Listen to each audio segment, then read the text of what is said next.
Jonah, won't you go to Nineveh and warn those people for me? This is a story about a man named Jonah. We find him sitting on the top of a hill overlooking a vast city of Nineveh, a city so big it takes 3 days to walk from one side to the other. Jonah is annoyed. No. Jonah is ticked off. No. Jonah's mad. Jonah is downright irritated, fed up, had enough with it. Wants things to be different than they are, doesn't know how to make them different. So he's angry. He's angry at God. He's got good reason to be angry with God because this story has a worm. Every good story should have a worm in it. It also has a whale. Well, not a whale, a really big fish.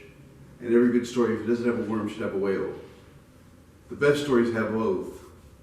And not only that, this story has God in it and has you and me in it, as we can be the person Jonah. Whether we're male or female, we've had a time in our life when something was taken from us that gave us comfort and shelter, and it annoyed us. So here's Jonah sitting on the hillside. A worm has come along and eaten the tree that he's receiving shade and relaxation from the hot sun. Like I said, this story has a worm. And this story has a worm that will keep its way into your heart and mind as you find yourself along the storyline. Jonah, won't you go to Nineveh? Said God to Jonah one day. That's not what Jonah wanted to do, so Jonah ran away. He went the opposite direction from Nineveh. He went to the coast, got on a ship to escape from God.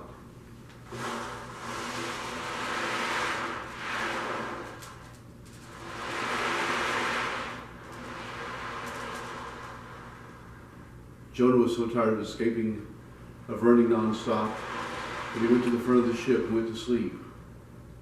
What he didn't know, what he was sleeping through, was that the seas around him got rough. A storm was brewing. It got so bad the captain said, "Enough. All of you crew, pray to your God, see that the storm won't stop." The storm worsened. All the crew prayed, but the storm stayed. The captain went to the hold of the ship, woke up Jonah and said, "Do you know what's happening here?" The ship was rolling back and forth in the heavy seas, and Jonah said, "I have a pretty good idea. We're in a storm." And the captain said, "What have you done? You said you were running away from God, but who are you? Who is your God that he's being so angry with you?" "My God is the God of Abraham, Isaac, and Jacob. My God is the God of land and sea." "Land and sea, we're on sea. We're in trouble, Jonah. What do we do?" Well, that conversation was happening below decks. The soldiers had gathered around, were holding hands. They were not singing Kumbaya. They were singing, "Help us, Lord." The sea raging around them.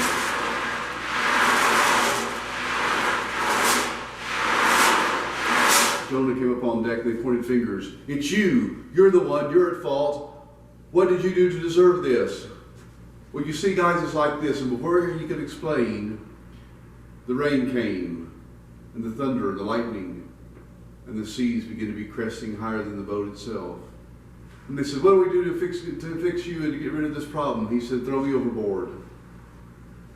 Being good-hearted sailors, they didn't want to do that. They did not want to incur the wrath of Jonah's God in particular. So they rowed toward the shore, but the winds blew, and the waves crested higher and higher. And they were being pushed out to sea, and the boat was about to sink. And Jonah said, "Throw me overboard." And they did.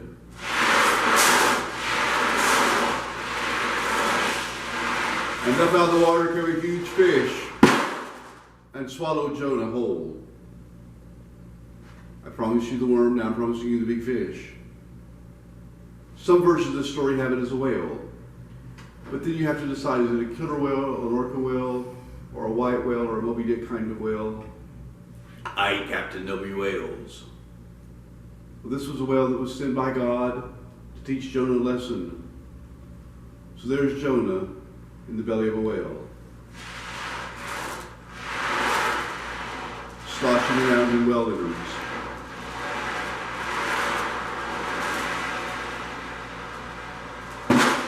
Day one. Jonah is not happy.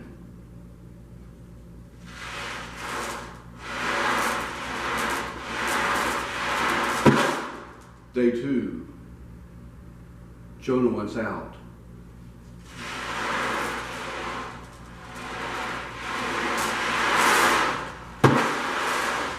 Day 3, Jonah gives up and gives in and prays. Oh God, I know that you deliver me from everything I've ever done. You can save me from this inside of a fish. God, do you know what's in here? Everything that left over that the fish has had for dinner. So far he's not gobbled me down even though he gobbled me up. Oh Lord, get me out of here. Please. I'll do what you want me to do. So God made the whale, the big fish, the really big fish. He made it burp. And the fish vomited Jonah up on the shore. Jonah, won't you go to Nineveh and save that city for me? Jonah began to walk to Nineveh. He walked into the east gate and walked all the way across to the west gate. All the while, mumbling under his breath, God is angry. God relax. God's going to kill you in 40 days if you don't behave. Jonah really didn't care if the people of Nineveh listened or not. He didn't like the people, he didn't like the place, he didn't like what it stood for because they were ancient enemies, adversaries. But they listened. Now whether it was to the message and because of the message, or because of Jonah, or perhaps he drew attention to himself by smelling like the inside of a whale. But the king of the city heard him and said, we must stop. If this man can survive all that he did, there's hope for us with God too. So be in mourning, fast, don't eat or drink. Don't even let your animals eat or drink. And maybe God will have pity on us and we will survive. Jonah chuckles under his breath. I bet they don't. I bet God goes ahead and damns them to hell. I'm going to watch it.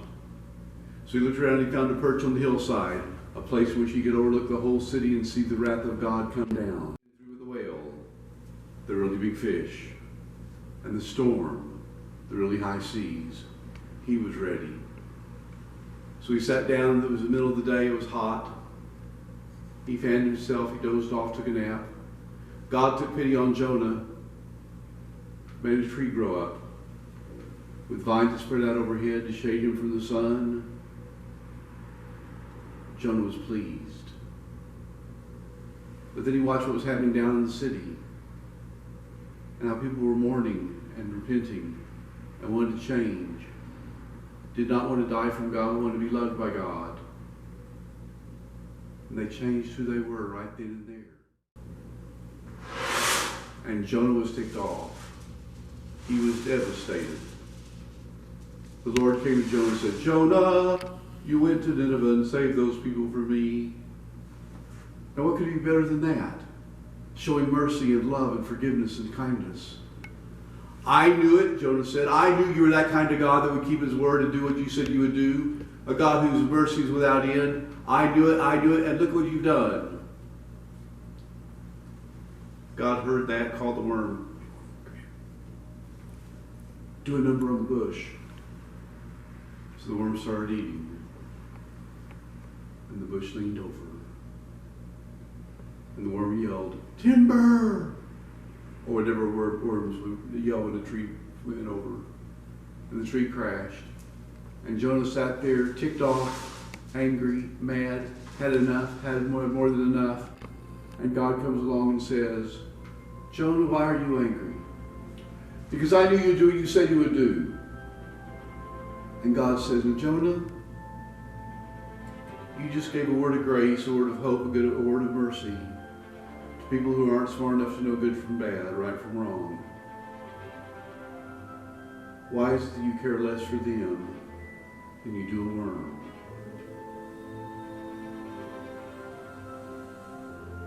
And it may not be a tidy ending. You may not find it a satisfying ending. That's all there is. the echo of the sea, the echo of the big fish, the echo of the worm. And the Lord say, Jonah, won't you go to Nineveh and save those people from me?